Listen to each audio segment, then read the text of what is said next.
So a very big welcome today to Alastair MacVicar, who is based in Branston in Burton-on-Trent. Welcome, Alastair. Hello, Karen. Brilliant to have you here. Your parents have a lovely story because they were the local newsagents in Branston for, was it 45 years? Yes, around 45 years, yeah. And so obviously I imagine that this newsagents, I don't know if it had a name, was like a second home to you. I actually lived there when I was a baby for a while before they moved into the house that I grew up in. And the newsagent's name is Snowdon's, but that's because my dad never knew his real dad because he died when my grandmother was pregnant, but she didn't know she was pregnant at the time. So when she remarried and she married a Bill Snowdon, that's why the shop's always been called Snowdon's, but it's always been MacVicars that's run it. You are the eldest of 5 children. Was it like a second home, the newsagents? Tell me a bit about it. I've got an image of the hub of the community in a little village in Branston. Yes, it was. We had a main road running through it when I was a child. It was a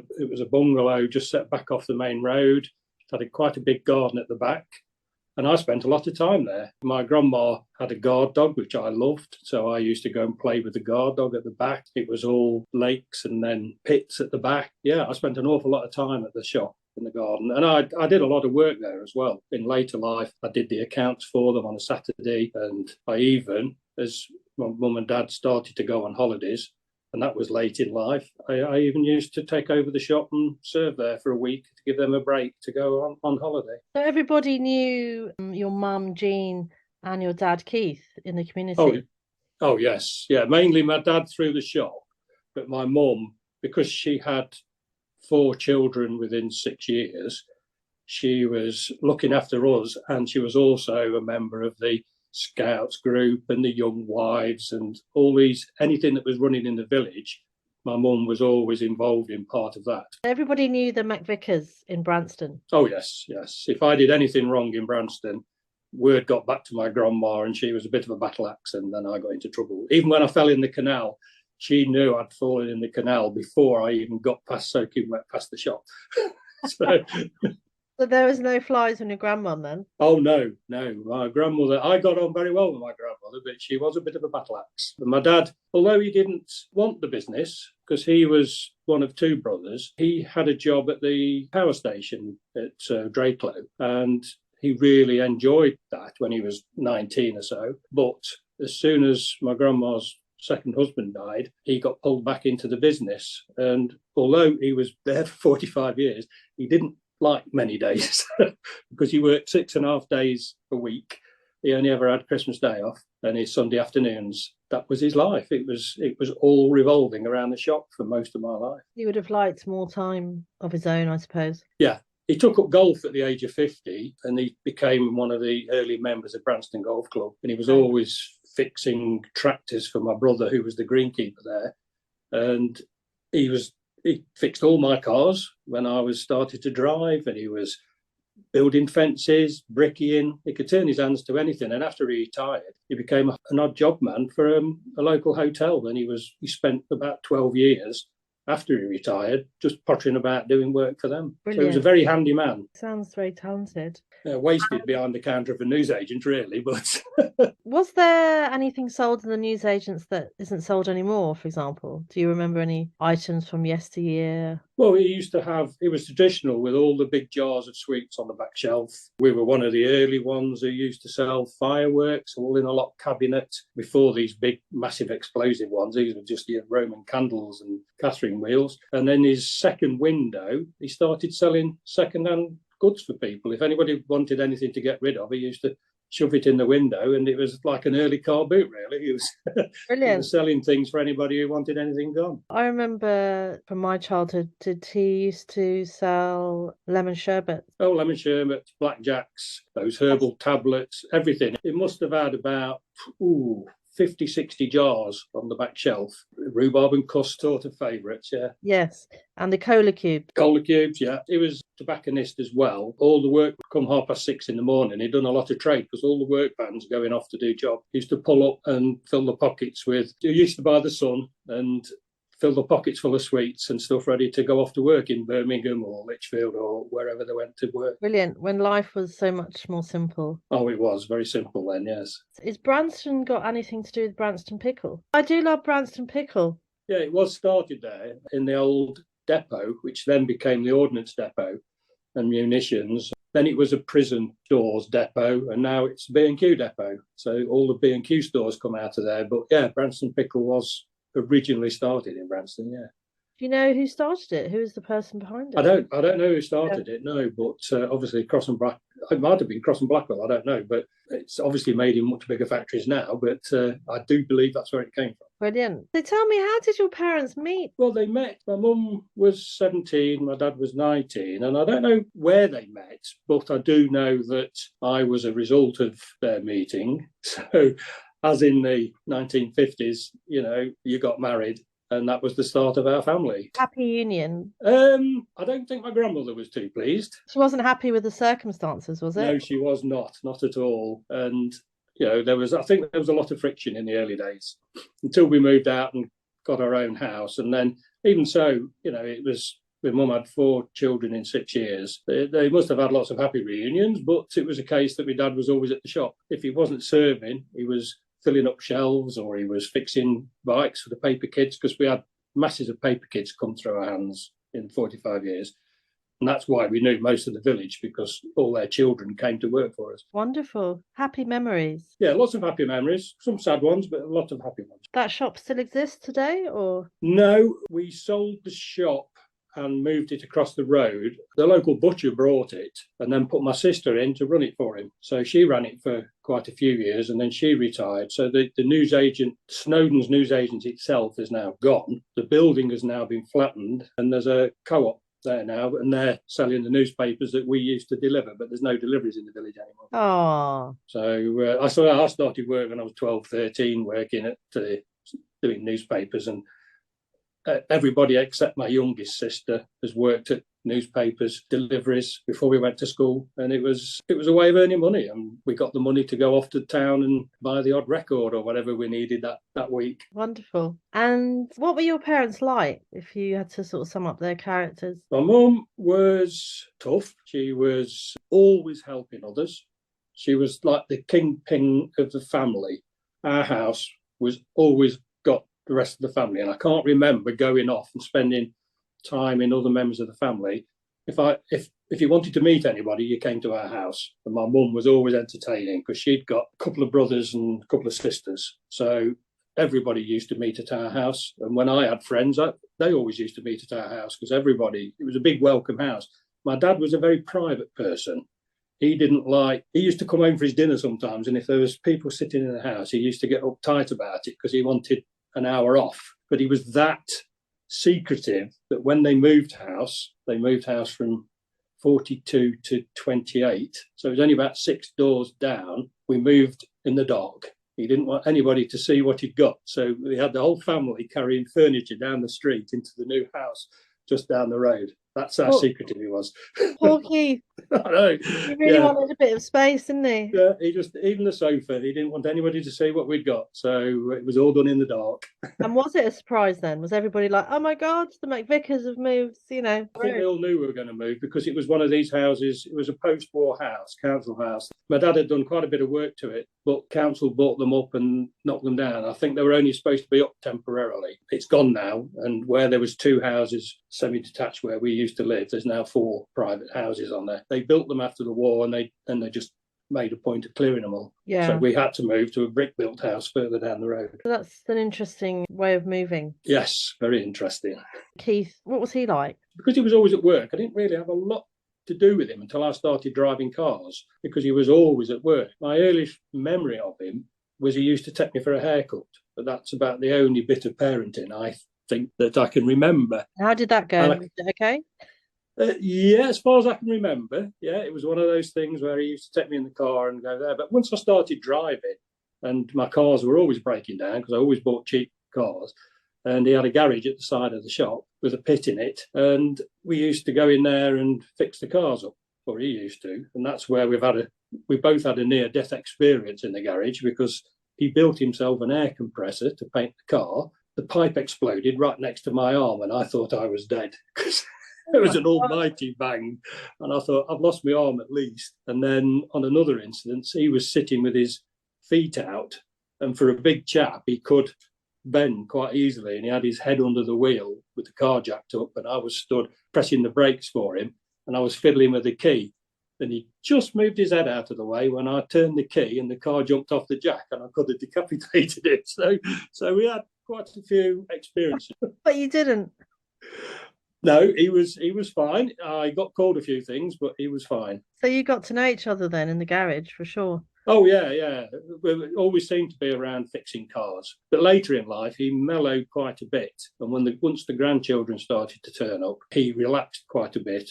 And towards the end, he was a very, very funny man. You know, we used to laugh, and he could laugh with us. I mean, he went to the doctors once because he'd got something wrong with him, and he come back and said, "Oh, the doctor's put me on blockbusters." And we all looked at him and said, "What's he on about now?"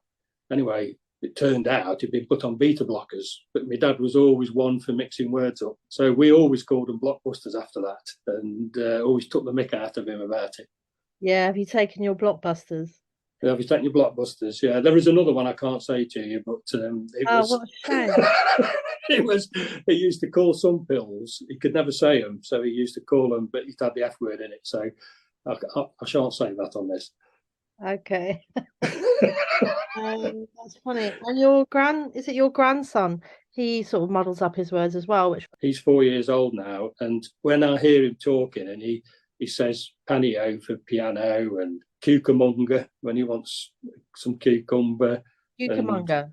Cucamonga, yeah. Every time I hear him mispronounce something, and he does know what they are, but when he mispronounces them, I do always think of my dad. I always thought those two, although my dad knew him up until he was 1, now he's 4, he would have loved him, and they could have had some cracking conversations together. Totally unintelligible to the rest of us because they both talk with with these mixed up words. It's brilliant. It would have been. Does sound funny. What about your siblings? So you're the oldest. I'm the eldest, yeah. Did you rub along well with them all? Because I was the eldest, when I was at school, I passed the 11 plus.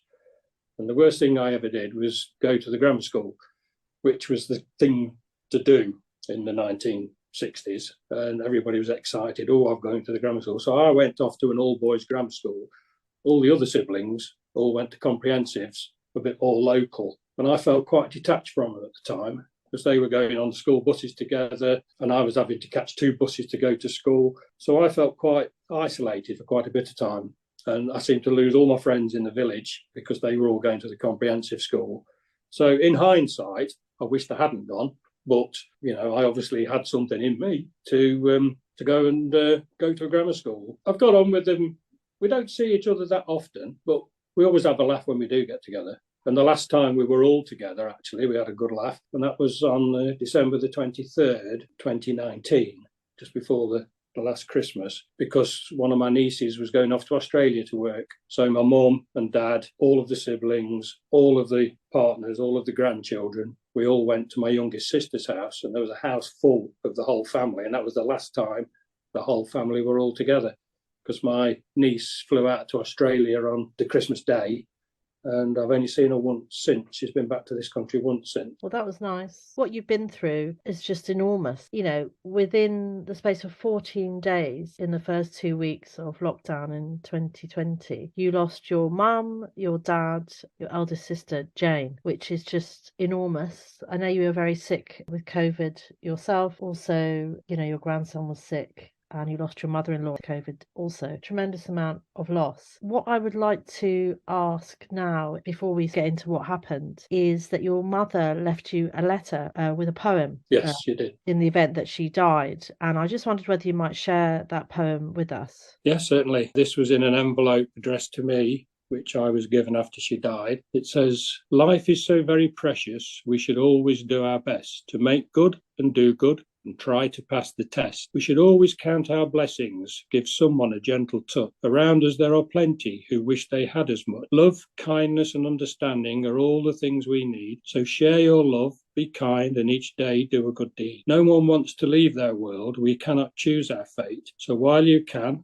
like with love, and put aside all hate. When it's time to say goodbye, whatever happens, come what may, you can leave beautiful memories behind that no one can ever take away. Beautiful. Thank you. How did you feel reading that? Discovered it? I was a bit numb at the time, and I still am, really, to tell you the truth. Everything happened so quick. I didn't have time to mourn one before the next one had happened, because obviously the letter came to me after my mum had died, but my dad died 3 days after my mum. Just constant source of bad news at the time. So although this sort of brought a lump to my throat, I sent it to my siblings, because it came to me as the oldest. I've sent it to the siblings, and hopefully we can all live by it. You know, we just need to crack on. But it's a strange feeling, just feeling numb when so much happens in such a short space of time. Because you've experienced grief upon grief upon grief, really, haven't you? Yeah, and my vision of grief is that I need a good cry, and I haven't cried yet. But then people say, well, grief is, there's lots of ups and downs, and you feel all sorts of things. And mine went out into frustration and anger because we couldn't see them. I was the last person to see my dad alive, and Jayne was the last person to see my mum, and then she died as well. So just to put it in perspective, last time that you saw these 3 very important people was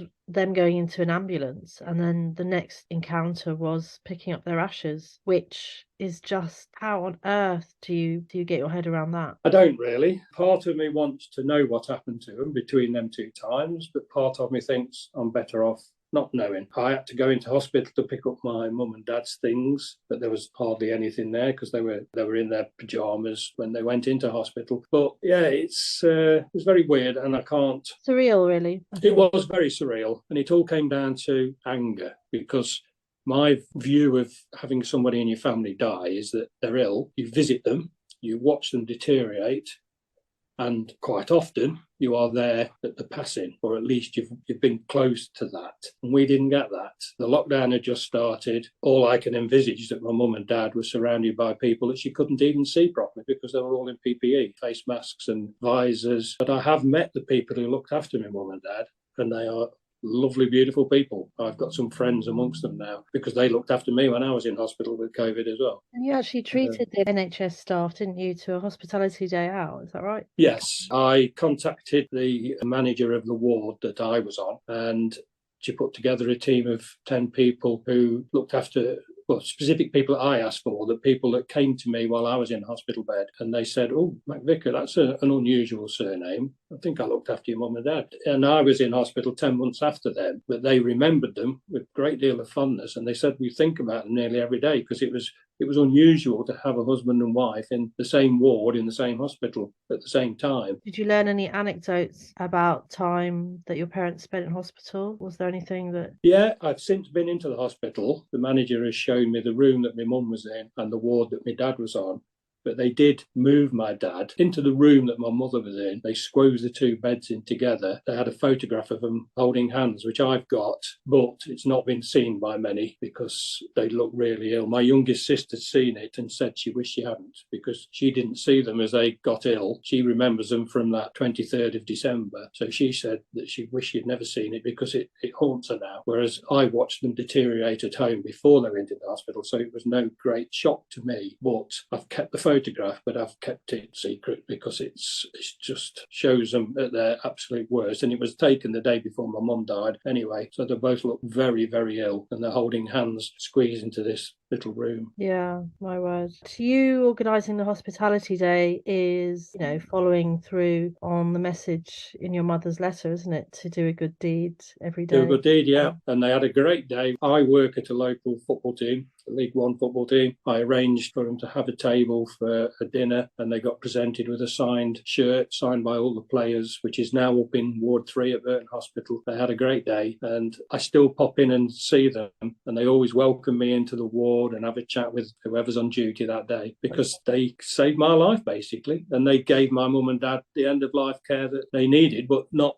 that we would have all wanted for them. Sure. Can we go back in time then to when your parents were well, just before the lockdown? Is there a nice time that you remember before they fell ill? A couple of days before, on March the 12th, it's my wife's and my son's birthday. They share a birthday. So I went to see my mum and dad, and I had a toasted tea cake and a cup of coffee with them, chatted, and they gave me some cards for my wife and son, and I brought them back home. On the 14th, I've got a diary here from out of a handbag, and it said started with cough, headache, wheezing and diarrhea. And that she's written that on the Saturday the 14th. And that was 2 days after I saw her, and she was starting to feel ill, and it all went downhill from then on. So she kept a diary. Yeah. Talk me through then what happened. So she was feeling ill. So what happened first was my mum was feeling ill first, and she had all the classic COVID symptoms. And then later in that week, while my mum was sitting in a chair, she was sleeping in a chair covered in blankets, she was coughing a lot. The doctors were trying to keep her out of hospital, but they were giving her antibiotics and various medicines at home because they didn't want her to go into hospital. So she was feeling really poorly at home. And then my dad went a bit delirious, and my mum phoned 999 eventually because she was struggling to help him. And it turned out the ambulance came, and it turned out he'd got a severe water infection. So they contacted the doctor, got him some antibiotics, got him into bed, and they left. The next night, on the 21st of March, I got a phone call from my mum to say my dad's fallen out of bed and she can't get him up. Well, she couldn't because she'd got no strength anyway. So I rushed over there and found him on the floor. I couldn't shift him. He was about 19 stone, heavily built, and he was in an awkward position, and I just couldn't shift him. And I said, and my mum was coughing and trying to do what she could, but she was obviously very ill. And so I said, look, we'll have to call the ambulance. I just can't move him. So the ambulance staff came in and they managed to get him up off the floor and onto a chair. And then they said, right, can you please walk to the bed? And he couldn't walk to the bed. He was very jittery, and although the delirium had gone a bit because the antibiotics were working, he just couldn't get to the bed properly. And he said, I'm sorry, I'm going to have to take you in. So my dad didn't have any of the classic COVID symptoms. He just had this severe water infection. So the ambulance staff took him down the stairs. He was a biggish chap, young girl, and he was laughing. He was sat in a chair, laughing with them as he went down the stairs, round the bends at the bottom. As you know, these old houses have rickety stairs. I went down with him, and he was laughing in the ambulance. He had a laugh with the paramedic just before they shut the doors, and that was the last time I saw him. Then I went back inside, made sure my mum was sat in the chair. I said, why didn't you call me earlier? And she says, well, I've been looking after him. He's been ill every 2 hours. I've just looked after him. I said, why? And she said, that's what you do. That's what my generation do. You look after your partners. She's stopped on her own. She said, I'll be fine. And then on the 23rd, obviously lockdown started. I had a phone call from my middle sister to say that she'd tried to contact my mum, and she kept picking the phone up. She said, I can't understand her. She's just rambling and I can't understand her. So I shot over there with my middle sister. She was really, really poorly. She couldn't speak. She was sitting wrapped up in 3 blankets, shivering. So we called 999, they came out, did the checks, and she still didn't trigger the red flag. There was things that they were checking at the time that was still okay. So got her up to bed, and that's when Jayne, my eldest sister, came bursting in and going, what? Because she was quite a serious, bossy person. And she come bursting in and going, what's going on here? Why are all these ambulances? I keep hearing reports, all these ambulances coming to the house. And so we told her, she says, right, lockdown started. I'm the only member of the family that lives on my own, because she was just going through a split from her second husband. She says, I'm going to go home, get a bag, and I'm going to move in. So she did. She went home, fetched a bag, moved in, and she spent that one night with my mum. So I said goodbye to my mum as she went up the stairs. That was the last time I saw her. Jayne was the only one who stopped with her for that one night, but she deteriorated overnight. Jayne called 999, and they came out and they took my mum in straight away. And then Jayne, just because the house was empty then, Jayne just packed a bag and went back home to her own house where she'd got all the comforts. Little did I know at the time that Jayne must have picked up the COVID then, and then there was worse to come later on. So, what were you thinking at that point? Were you really worried? What was going through your head? I was worried about my mum. I thought my dad was, once his water infection was sorted, although they did test him and said he'd got COVID, because they tested everybody on entry. He tested positive for COVID, but he had no symptoms, just this water infection. And I thought, well, he'll be home soon. And then my mum, she went in and she looked really bad. And I've never seen her that ill before. And I was worried about my mum. And then we kept hearing my middle sister, she had COVID at the time, but she didn't know, but she'd just lost the sense of smell before that was a thing. and she started to feel ill, but she was the main contact with the hospital. So she was taking calls. She got one call a day from the hospital, which she then cascaded around the rest of the family. And then on the 27th, she told me that my mum was on end-of-life care. That's when we received the photograph. And on the 28th, I got the phone call to say my mum had died. Now, I found out later at that hospitality day from the nurses that my dad had started to pick up, but once my mum died, he just deteriorated. Then I got a phone call on the 31st to say my dad had died 3 days after. So that was hard to deal with, having lost both parents in the space of 3 days. And then Jayne was the joint executor of the will with me. So as always, she just kicks into gear and says, right, I need to find out where the original will is, because we'd only got a copy. So she starts doing that. And then by the end of that first week, she started to feel ill. So she was at home on her own and she couldn't look after herself in the end. And she was on a FaceTime call with her son. She got 2 grown-up children and he could see how ill she was. So he phoned 999 and they went over, and she was taken into hospital straight away and almost immediately put on a ventilator, because they couldn't do that for my mum and dad, but they thought they could for Jayne. And she was on a ventilator for 5 days. And then on Easter Saturday, April the 11th, I got a phone call from my middle sister again. And the only word she said was, she's gone. Because the death of Jayne hit us more than the mum and dad, because my mum and dad were 82 and 84. Jayne was 2 years younger than me at 62. And a couple of weeks earlier, she'd spent the time having a cup of coffee with me, telling me the plans. She was selling a house. She's getting out of the marriage, selling a house, moving to France to a friend of hers and going to live by the sea, which is what she always wanted to do. And then 2 weeks later, she was in hospital on a ventilator. That's tragic, isn't it? That all those dreams were just never realised. Yeah, and then I felt a bit guilty then. That's when the guilt kicked in, because I thought if we hadn't have let her stop that night, Jayne might still be alive. It was only her being bossy and telling us to go home, because she was the only sort of single one out of the group, that she stopped that one night. And that was the one night which it might not have been the night that she caught it. She could have caught it before that. But in my mind, she caught it that night looking after my mum. So that was it. Easter Saturday, that was the third one gone. And then, like I said, I just went numb. I was frustrated and angry because we couldn't see them. We didn't watch them deteriorate. We couldn't have funerals. They had direct cremations. And even that went wrong. Got told when my mum and dad were being cremated, all the family were told. My mum was 8:30. My dad was 9:15 one morning, and people did what they wanted. They said a prayer, lit a candle, did what they wanted, and that was fine. But we kept contacting about Jayne, saying, when's her slot? And they kept saying, oh, we'll let you know. And on the 18th of May, they said, oh, she was cremated on the 7th of May. So she'd been cremated 11 days and we didn't know about it because due to an administration error, we never got told. Now, I've come to terms with that, basically, because I know everybody was having to work from home at the time, and I used to work in IT, so I know the complications with trying to set people up to work from home. So I've put it to rest in my head that, people trying to work from home, things are going to slip by. So that's the way I've reconciled that. But at the time, her 2 children were devastated. The fact they didn't know she was going to be cremated. And they kept saying, and even on the 11th of May, they'd said, we'll let you know, but she'd already been done by then. And it was upsetting, but I've reconciled now. Yeah, that's terrible. It's hard to trust, isn't it? Anything really in that process. Yeah. Having to keep chasing up all the time and nothing seems to run smoothly. Even dealing with the will, there's some things went very well. Some things you have to keep chasing. At a time when you're suffering with grief and frustration and anger and everything, you don't want to keep chasing firms up. You need people to just get on and do a job for you. But like I said, everybody was trying to work from home and it's very difficult. The whole nation sort of worked from home for a time. And your dad donated his body to science. He did. We were laughing about that 6 months earlier. He always said, I'm going to donate my body to science. He says, and I'll give the students something to look into, because he had got 1 or 2 things wrong with him. Like I said, he was a biggish chap. And so we got all the papers signed and he donated his body to Nottingham University Hospital for the students. And my mum wasn't happy about it. She says, you're always off golfing or shopping and you never spend any time with me. She says, I thought you might have spent time with me in death. And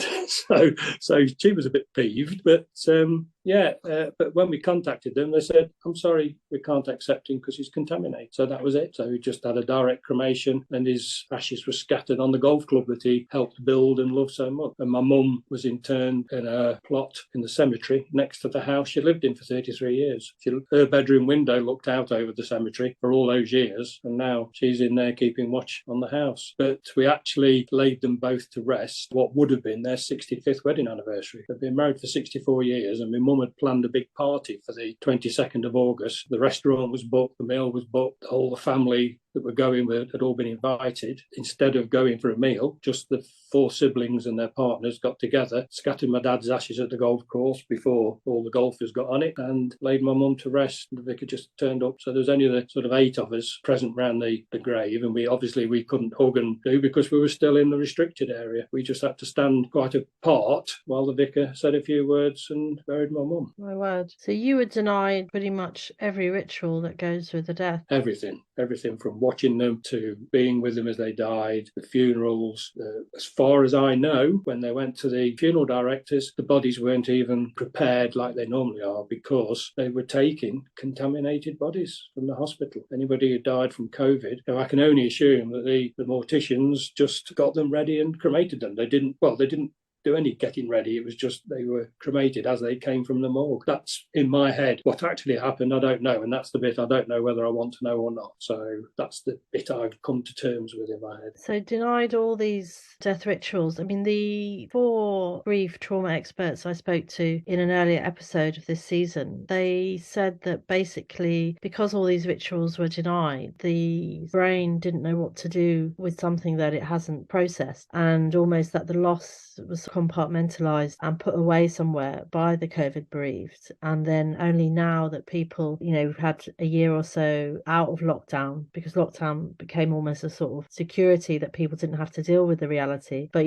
as things have normalized, as it were, people are now only confronting that grief 3 years later. Can you relate to that? I can relate to it. My way of dealing with grief is by talking about my family as much as I can. Only tomorrow, my mum was a big fundraiser. She was always fundraising for Macmillan or prostate cancer or something. And her 2020 cause was the Midlands Air Ambulance. And only tomorrow, I collected all the money up from well-wishers in the villagers who put things through the letterbox, because obviously we didn't have a collection, we didn't have a funeral. So any money that my mum had already collected and stuff from the villagers, I've put together with a bit extra out of the estate. And tomorrow I'm hoping to present the air ambulance with £1,300 on behalf of my mum. Now I'm going to the Thursday club she used to go to do that, because that's where all her friends were. She used to go there every Thursday, play bingo and make cakes and do all sorts with them. So it's a lot of the older generation over 65 who all got together. So I'm going there in front of them to do it, because that's the only thing I can do for my mum, so that she can witness wherever she is that, I'm amongst her friends while I hand that over. How does that make you feel? It makes me feel proud that I'm her son, and wherever she's watching from, it's like taking the nurses out for the meal. It was an extraordinary feeling. Now I'm getting, it's not a buzz, but I feel really proud of doing things to honour them, because we couldn't honour them at the time.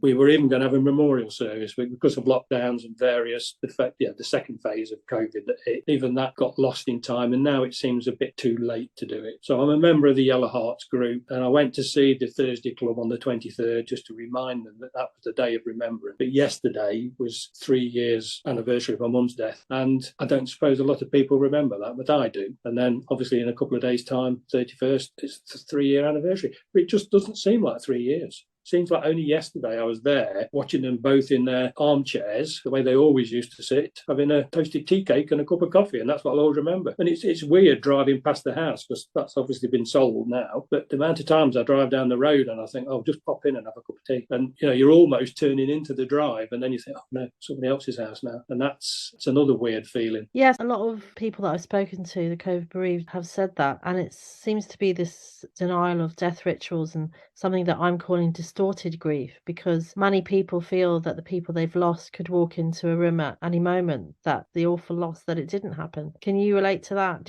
I can. Yeah, it does seem like it didn't happen, and I can't believe 3 years have passed. I quite agree that I could quite easily drive onto that drive and knock on the door and say, I've come for a cup of tea, because to me, they're still sat in that house in their 2 chairs that they always had. Jayne is the one that, the mum and dad, I can see them turning up. Jayne's the one that, that's the one I feel sorry for, because she had all these plans and she hasn't watched her grandchildren grow up, and she was younger than me, and that's the one that really hurts. Yeah. And she was going through a tough time as well, wasn't she? Yeah, she was. Yeah, she'd had a marriage, a second marriage had broken up, and she was going to disappear, and she'd sorted things out with her 2 kids. And she had a really good friend in France, and she's always wanted to live by the sea. 6 weeks earlier, she'd had a new knee put in. She must have been fit for an operation because she'd had 3 years of hell with her knee. She cried most days. So this new kneecap had really helped her, and she was off work recovering from that at the time. And a lot of people at the hospital knew her because for a long time she was receptionist in the orthopaedic department. So some of the nurses are photographing, yes, I knew her. So Jayne is a real kick in the teeth. But mum and dad, I know they've got issues. They weren't in the best of health anyway, but it was the timing that just really knocked us for 6. Of course. Tell me about the fact that you caught COVID and you got very ill, including after you took the vaccine, AstraZeneca. Yeah, it's later that first year, we lost my mother-in-law. She'd gone into Walsall Hospital, caught COVID while she was in there. Then they decided they couldn't do anything for her and sent her home. And she died 48 hours later. Now, God taken my wife over to her house to take some mushroom soup for a mum. So just by fate, we happened to be there. So we actually watched her pass. Now, my wife and her dad were sitting either side of her mum. I was stood at the back, and I was thinking of my mum and dad because I was watching this lady that I'd known for 30 odd years pass away. I was thinking, well, my mum and dad didn't get that. They didn't get anybody to sit and hold their hand other than nurses in PPE. You must have been thinking at the time, am I going to lose everyone? Because your grandson was sick with COVID. Yeah, my son Chris was organising a funeral for her, and then just after the funeral, my son, who's working in the construction industry, he got COVID. He came back, tested positive, so we had to isolate. Then his girlfriend, then my wife, then me, and the grandson, because we all lived in the same house. So we were all isolating in that January 21. We all got past the 10 days and they got the all clear, as did I. But then I started to deteriorate, and then I couldn't hold a sentence together. And it was funny, actually, because a lady from Panorama contacted me because they were doing a special episode of when they reached 100,000 deaths. And they said they wanted the story, me to be part of that programme, because she'd seen my name on the Yellow Hearts website. And on the second chat with her, I couldn't converse with her. And she was really, really worried about me. And we'd called 999 3 times. First twice, I was okay. I was amber. Third time, I was red. So I was rushed in. My son and my wife stood on the doorstep at 4 a.m, crying their eyes out, because with the history we'd got of 4 people in hospital and 4 deaths, they thought that was the last they were going to see of me. So my wife just literally shut herself away for 2 weeks. She didn't come out of her bedroom because she was convinced that I was going to die. And I was in hospital receiving all these different, I was on trial drugs, signed up for anything that was going because they knew a bit more then. How are you feeling? I was feeling that I might not see daylight again because I was on oxygen. I couldn't breathe properly. They kept coming and giving me blood clotting drugs because I believe the blood clotting was the one thing that might have killed my mum and dad, because in the early days, I don't think that was a ritual, but everybody in the ward I was in got given injections every 6 o'clock at night to prevent blood clotting. Then I developed hiccups, which the specialist came to see me, and I had hiccups for 7 days and 7 nights, about every 20 seconds. And the other people in the ward just couldn't believe that I could hiccup for that long. And they finally found a drug that they gave me intravenously, and that stopped the hiccups. But then my waterworks backed up. So I had to be catheterised. So when I was discharged from hospital after a couple of weeks, my oxygen levels had returned, but I was catheterised because things had started to back up. And I eventually finished up with being catheterised for 3 months, which was a bad experience. That's the worst bit about being in hospital, actually, was that. But they told me on leaving, they said, right, because we've filled you full of drugs, you've got to wait 28 days before you can have your injection, because I was in the age group of over 60s that could have the injection then, because my mum and dad never got the chance, but I could. So I made an appointment. And on day 32, I went to the football stadium that I work at and got my first AstraZeneca injection. That was at lunchtime. I went to bed in the evening and I was in agony. And come the next early hours of the morning, it's like somebody had pushed a red hot sword through my chest. And we phoned 999 and they said, well, we've done these checks, but there's things we can't do off the back of an ambulance, so we'll take you in. But you'll be home in the morning. So they took me in and they did a protein check, took me for a CT scan and found I got blood clots on both lungs because I'd reacted to the injection. So I spent another week in hospital then having blood clotting again, which I'm now on for the rest of my life, blood clotting pills. So another week in hospital. And then obviously I've had the Pfizer jab for the second and the Moderna for the third.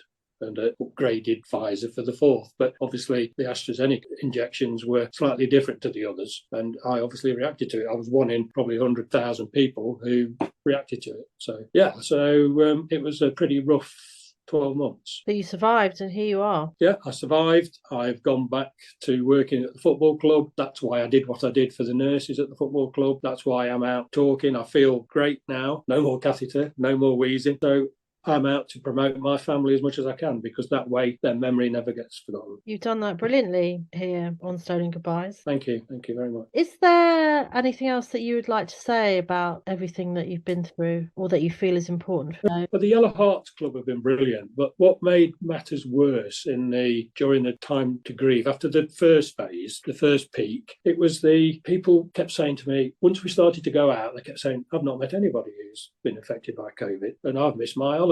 And that used to wind me up. And I said, well, you have now, because I've lost 3 people. So you've met somebody now that's been affected by COVID. And they just couldn't believe it. But then you saw the beaches on the south coast with everybody all mingling together. There was the Black Lives Matters protests. And I'm not going against what they stood for, but the fact they were out on the streets all mingling. All the youngsters when the pubs shut at 10 o'clock, and they were all out in the streets. And I know that the youngsters didn't really give it the serious thought that some of the older people did. And they were going off and having parties and mingling. But all that did was add to my anger and frustration, because I thought, they don't know me, they don't know what I went through, but how dare they break all these rules when I'm here suffering what we're suffering? And it was just another level to deal with, and it used to make me very angry. But I ended up going to the doctor because I was getting very irritable with my family and snapping, so I got put on some pills to sort of chill me down a bit, and I'm still on them now, but it keeps me chilled. Then I started to rationalise things that had happened and started to put them into boxes, like you said,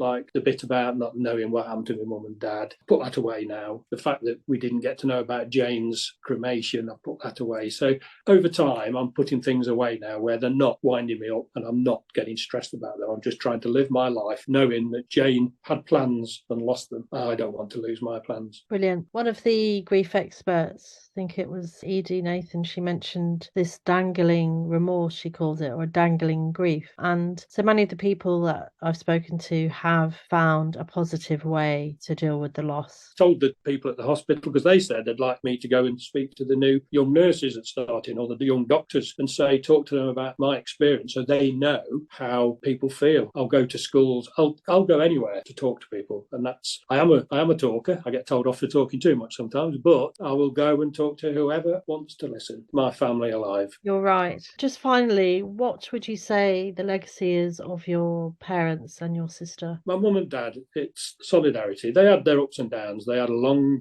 64 years of being married, but they got through it all. And even though my dad isn't buried with my mum like she wanted, I'm sure they're up there. My mum will be organising some fundraising, and my dad will be trying to fix the pearly gates that aren't broken or something like that, because he was always, if it wasn't broken, he tried to fix it anyway and break things. So, but the fact that they stuck together through thick and thin, that is what I'll take from that. And Jayne, she was a very serious, bossy sister. And in the early days, I didn't have much going with her, but she cared for everybody. She was a really loving, caring person. And like, I've got my grandson living with me now for the last 4 years, and that's what I'm doing. I'm trying to bring him up to be a good MacVicar, and wonderful. I shall always think of him. Absolutely. Well, it was an absolute pleasure to talk to you today, Alastair, and I wish you the very best. Yes, thank you, Karen. It's been great to just talk to you again, because once again I'm talking about my family, and it helps. It really does. Brilliant. And thank you for your time. I'm happy to help out in this small way. Thank you. No, it's brilliant. Thank you very much indeed. Thanks so much for listening. Please do subscribe and review the podcast if you get a minute. And if you'd like to make a donation, you can do so via the show notes. The price of a coffee would be fantastic.